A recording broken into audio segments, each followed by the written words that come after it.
The Boat That Broke Gucci. I'm Jason Horton. I'm Rebecca Lieb. And this is Ghost Town.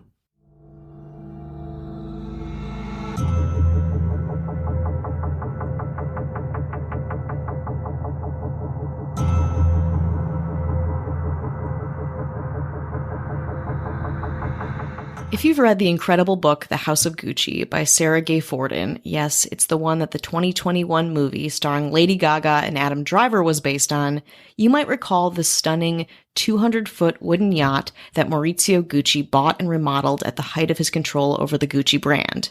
The boat, called the Creole, was notoriously cursed, and with it brought death, destruction, and ghosts? That's for you to decide.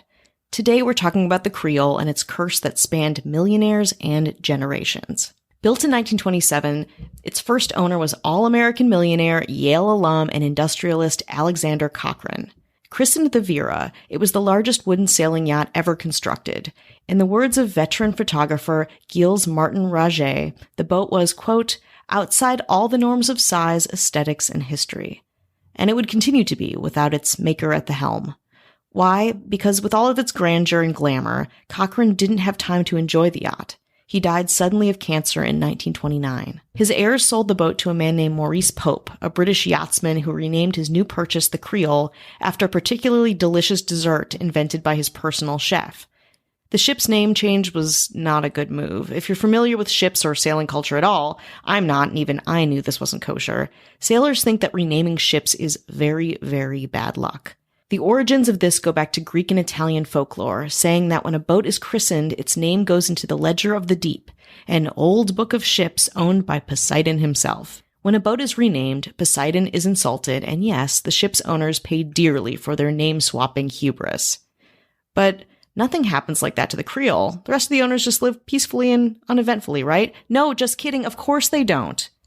In 1937, the Creole was bought by financier Sir Connop Guthrie, who had just been made a baronet. Guthrie was a dedicated sailor who restored Creole's rig and keel and raced her successfully until the Second World War, when the British government requisitioned the Creole as a mine-hunting ship they named the Magic Circle. Yes, another name change, I know. In 1953, the boat was purchased by Greek billionaire and playboy Stavros Niarchos. Restoring the war-torn Creole to its pristine condition, Niarchos made an addition, an upper-deck cabin, as he refused to sleep below deck for fear of drowning.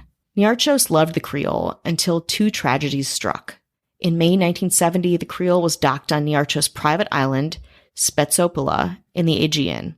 With Niarchos was his wife, Eugenia Livanos, and her sister, Christina. What happened that night was disputed, but the official version is that Eugenia killed herself with an overdose of barbiturates. At a post-mortem on the mainland, the pathologist reported severe bruising on Eugenia's body, and the investigation began. Niarchos was cleared, but a witness says Eugenia had caught Niarchos trying to force himself upon her sister, and a violent fight broke out. Soon after, Niarchos went on to marry Eugenia's sister, yes, the one who was there, who he may or may not have forced himself on, Christina Livanos. In 1974, she also overdosed and died. Heartbroken, Niarchos swore to never set foot on the Creole again, selling his once pride and joy to the Danish Navy in 1977. The Danes put the ship to use. It was repurposed in the late 70s as a floating rehab clinic. I am not joking. And let's take a little break. Okay, we are back, and now Maurizio Gucci enters the picture. Gucci, who in 1982 buys the Creole on a massive spending spree. His then wife, Patrizia Gucci, was a huge psychic fan, mystic. She loved kind of the metaphysical arts. She used psychics and healers near constantly and was immediately suspicious of the boat. She told her husband that there was a negative aura lingering on the boat, which was not great news for Maurizio, who had set into motion a multi-million-dollar restoration on the boat. Not to stop the spending train, Maurizio docked the Creole at Italy's La Spezia shipyard and had a psychic come exorcise any spiritual riffraff. Accompanied by Maurizio was his wife Patrizia, two crewmen, and the psychic, named Frida. They all boarded the ship and decided to figure out what was going on. Sarah Gay Fortin sets the scene, saying, "At first, Frida walked about the ship in a trance. Finally, the five came to an open corridor. 'Open the door,' she cried. As far as the ghost hunting party could see, there was no door, just a hallway. Then a dark look came across the face of one of the crewmen. Before Maurizio's recent renovations, there had been a door right in this exact spot. How did Frida know a door had been there? The psychic then strolled towards a nearby kitchen. She demanded to be left alone. This puzzled the group, until one of the crewmen explained. This had been the kitchen where Eugenia's body was found. At this moment, a gust of cold wind ran past them. Frida informed Maurizio, Patrizia, and the crew that the exorcism was complete. "It's over," Frida said. "There are no more evil spirits on the Creole.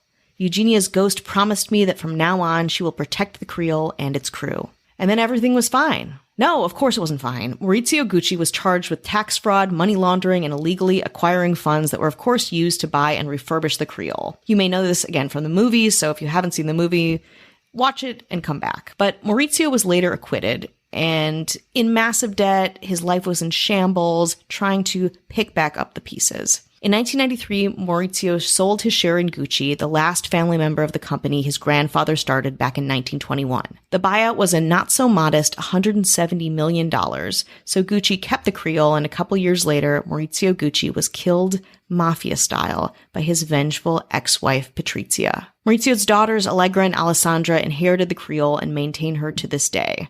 The Gucci sisters say the Creole keeps their father's memory alive, but a curse? No comment on that. I don't care. I'm going to keep renaming all of my boats. No! I have a lot of boats. I'm very wealthy, and I am going to rename them.